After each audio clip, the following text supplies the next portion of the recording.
ચાલો my dear friends, હવે આપણે જોઈએ રેઝિસ્ટન્સનું બેઝિક ઇક્વેશન છે એ શું થાય છે એ. મેં કાલે એમ કીધું હતું કે આડછેદનું ક્ષેત્રફળ વધશે એમ છે એ શું થશે? રેઝિસ્ટન્સ છે વધશે. જેમ લંબાઈ છે વધશે એમ શું થશે? રેઝિસ્ટન્સ છે, આડછેદનું ક્ષેત્રફળ વધશે એમ રેઝિસ્ટન્સ ઘટશે. લંબાઈ વધશે એમ રેઝિસ્ટન્સ વધશે. લેન્થનો એલ લઈ લીધો. ટેમ્પરેચરનો અત્યારે રાખી દો ટેમ્પરેચરનો આપણે હમણાં જોઈ લઈએ, કેમ કે રેઝિસ્ટન્સ ટેમ્પરેચર કોએફિશિયન્ટ ઉપર ડિપેન્ડ રહેશે.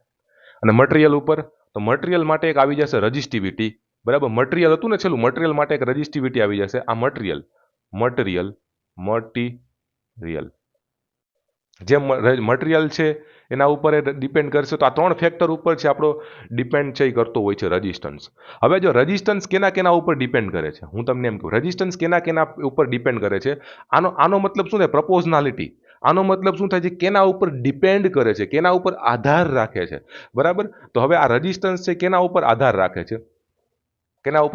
છે? તો કે ભાઈ ડાયરેક્ટલી જેમ આનું જો ઇન્વર્સલી છે, આ એરિયા અને રેઝિસ્ટન્સ છે બે ઇન્વર્સલી પ્રપોઝનલમાં છે. આ વધે તો આ ઘટે એવું થાય છે. બરાબર, તો હવે આને તમે કઈ રીતના કરી શકો? Area is equal two 1/r લખી શકો. આ વધશે તો આ ઘટશે, કેમ કે 1/1 છે. જેમ નીચેની વેલ્યુ છે વધે એમ ઓવરઓલ એરિયાની વેલ્યુ ઘટશે. આ વસ્તુ તમારે સમજવા માટે થોડુંક માઇન્ડ છે દેવું પડશે. જો હાવ તમે મેથ્સ ના ભણ્યા હોય ને તો થોડુંક માઇન્ડ તમારે મારવું પડશે. સપોઝ છે તમે છે 1, 2 ધેટ ઇઝ ઇક્વલ ટુ 1/10 કરો, તો 1/10 કરો તો શું થાય? 1/10 ની વેલ્યુ શું થાય? 0.1 થાય. જેમ આ વધશે ને એમ તમારી ઓલ ઓવર વેલ્યુ ઘટશે. બરાબર, એટલે જો જેમ છે નીચેનું વધશે ને એમ આની વેલ્યુ છે એ શું થાય? વધશે. અને જેમ વધશે આની વેલ્યુ, જેમ નીચેની વેલ્યુ ડાઉન થશે ને, બરાબર, એમ આની વેલ્યુ શું થશે? વધશે. જેમ આની વેલ્યુ છે અપ કરશો એમ આની વેલ્યુ શું થશે? ઘટશે. બરાબર, એટલે શું થયું કે આને આપણે તમારે એરિયા, આને તમે આ રીતના લખી શકો 1/a. આ અહીંયા વહી જાય, તો 1/a લખી શકો. એટલે આને એરિયાને તમારે 1/a માં જ લખવો જોશે. હા, 1/a માં જ લખવો જોશે એરિયાને. પછી તમારે જો આ ડાયરેક્ટલી છે, એલ અને આર ડાયરેક્ટલી છે, તો એલ ડાયરેક્ટલી તમે લખી શકો ભાઈ, 1 ની જગ્યાએ એલ લખી નાખો. હવે તમારે આ પ્રપોઝનાલિટી કોન્સ્ટન્ટ હટાવવો પડે, એટલે કોન્સ્ટન્ટ દેવો પડે. તો આર ઇઝ ઇક્વલ ટુ આ રો છે આવી જશે, rho L by A. Ready? આ તમારું ઇક્વેશન છે, મોસ્ટ આઈએમપી ઇક્વેશન છે.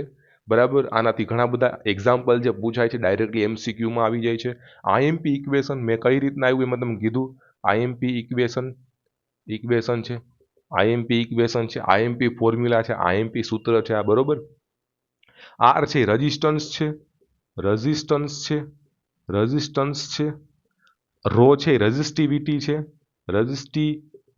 છે, એલ શું છે? એલ લંબાઈ છે, વાહકની લંબાઈ છે, એ છે વાહકનું આડછેદનું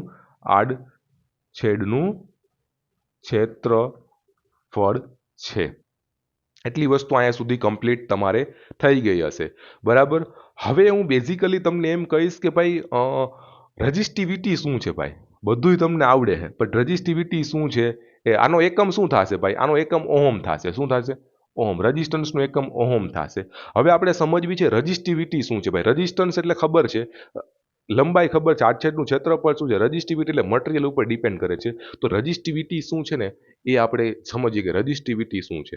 રેઝિસ્ટિવિટી એક પ્રકારનો છે, એ રેઝિસ્ટન્સ જ છે. આટલું તમને લખી લીધું હોય તો ભાઈ હું આગળ વધું. બરોબર, ચલો હવે હું આગળ વધું, તમે લખી લીધું હોય તો.